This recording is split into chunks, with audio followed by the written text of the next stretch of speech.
What if the story you've been telling yourself about why your life isn't working is the one thing keeping you stuck?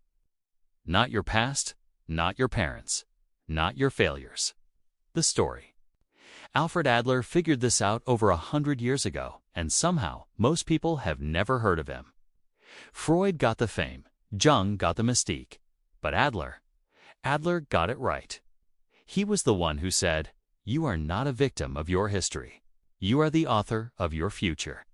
And today, I want to share 5 of his most powerful lessons, the kind that don't just sound good, they actually change the way you see yourself. Stay with me, because the third one might be the most uncomfortable truth you've heard in a long time, and also the most freeing. Let's start at the beginning. Alfred Adler was an Austrian physician and psychologist who broke away from Freud's inner circle in the early 1900s, not because of ego, because he genuinely believed Freud was missing something enormous. Freud was obsessed with the past, with childhood wounds, with unconscious drives, with what had already been done to you. Adler looked at the same patients and asked a completely different question. Not what happened to you, but what are you trying to achieve? That shift alone is revolutionary. And it's the foundation of everything we're about to talk about. The first lesson Adler left us is this: you are not defined by your past. This is probably the most radical thing Adler ever said, and he said it in an era when the entire psychological world believed the opposite. Adler argued that human beings are not pushed by causes, they are pulled by goals. We don't act because of what happened to us, we act in service of where we're trying to go. Our behavior always has a purpose, even when we don't consciously know what that purpose is. Think about that for a moment. If you've ever caught yourself saying, "I'm like this because of how I was raised," or "I can't trust people because of what happened to me," Adler would gently but firmly push back. He wouldn't deny that those experiences were real or painful. But he would ask, what does believing that story give you? What does it protect you from having to do? That's not an accusation. It's an invitation. Because if your past doesn't determine your future, then you are far more free than you've been allowing yourself to believe. The past is real. Its power over you is optional. The second lesson is one that might surprise you. Inferiority is not your enemy, it's your engine.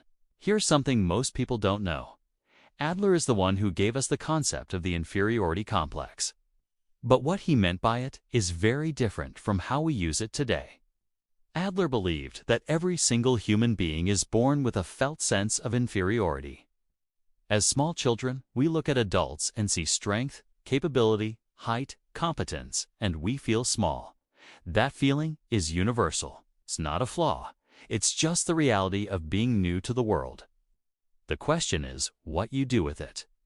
For most people, that early sense of inadequacy becomes a motor. It drives them to grow, to learn, to connect, to contribute. The child who feels clumsy picks up a sport and practices until they feel capable. The teenager who feels invisible finds a community where they belong. That movement from feeling less than toward feeling whole, Adler called it striving for superiority, though the word he really meant was closer to completion, to becoming whole. The problem only appears when that striving goes wrong. When instead of moving toward genuine growth, a person starts to cope through domination, withdrawal, or the constant need for approval. The inferiority is still there, but now it's been covered over with a strategy that ultimately makes things worse. So the lesson here is this: the uncomfortable feeling that you're not quite enough yet. That's not something to silence or medicate or scroll away.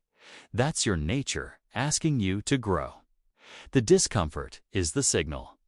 What matters is the direction you move in response to it.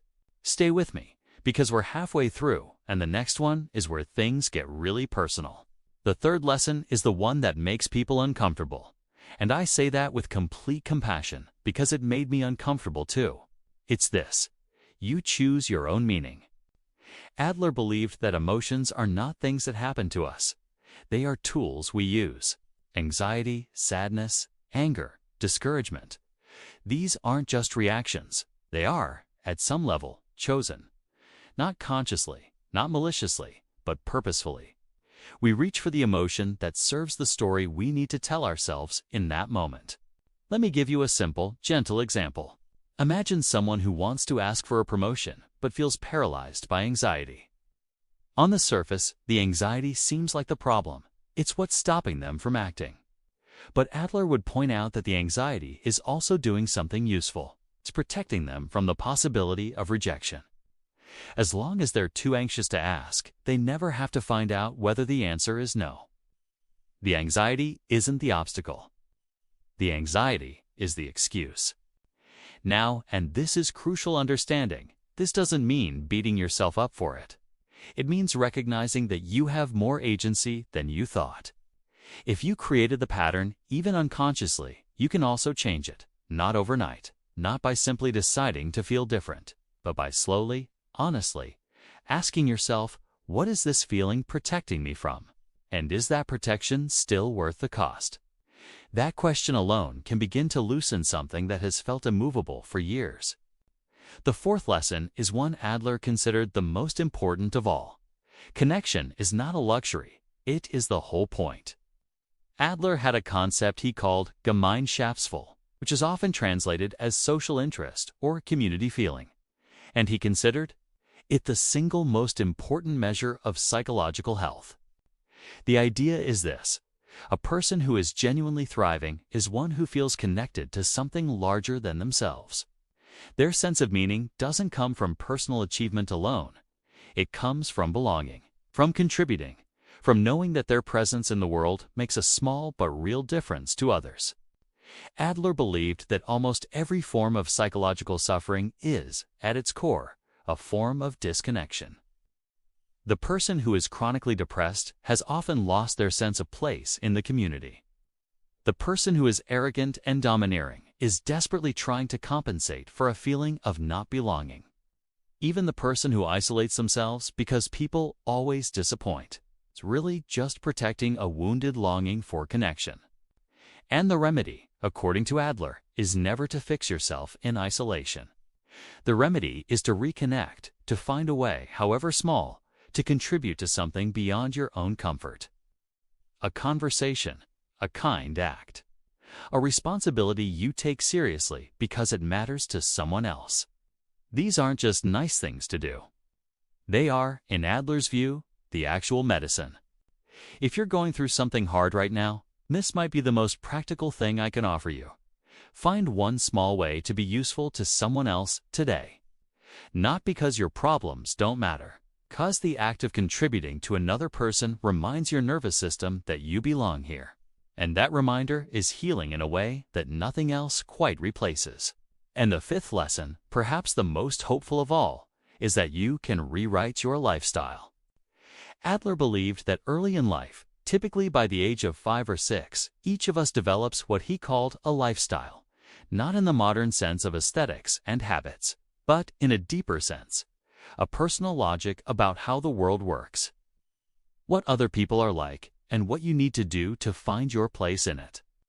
A child who grows up in an unpredictable home might develop a lifestyle organized around the belief that the world is unsafe and I need to be invisible to survive.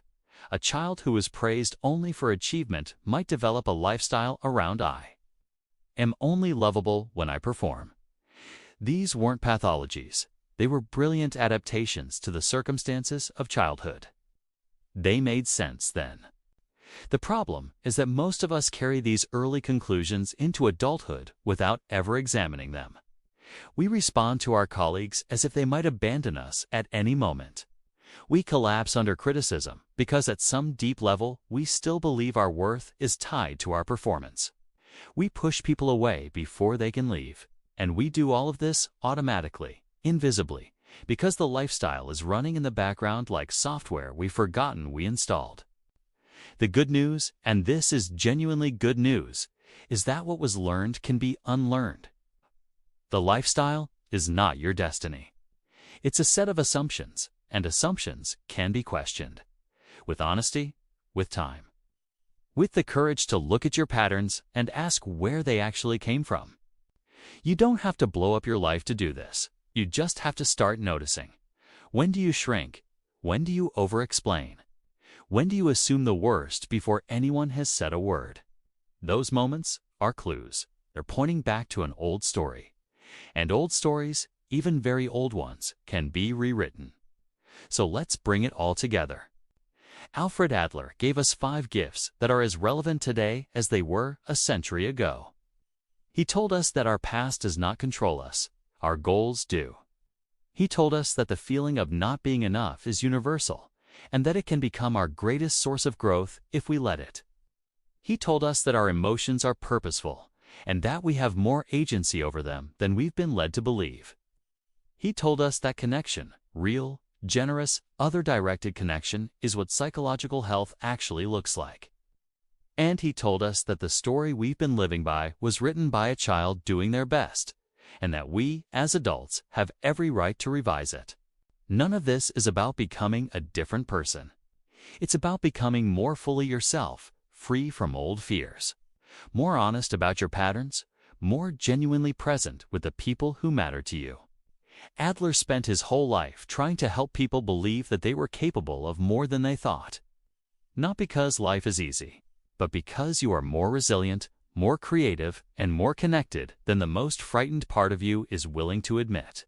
That, I think, is worth sitting with. If this resonated with you, share it with someone who needs to hear this. Don't forget to like the video, and if you want more videos like this, make sure to subscribe. I'll see you in the next one.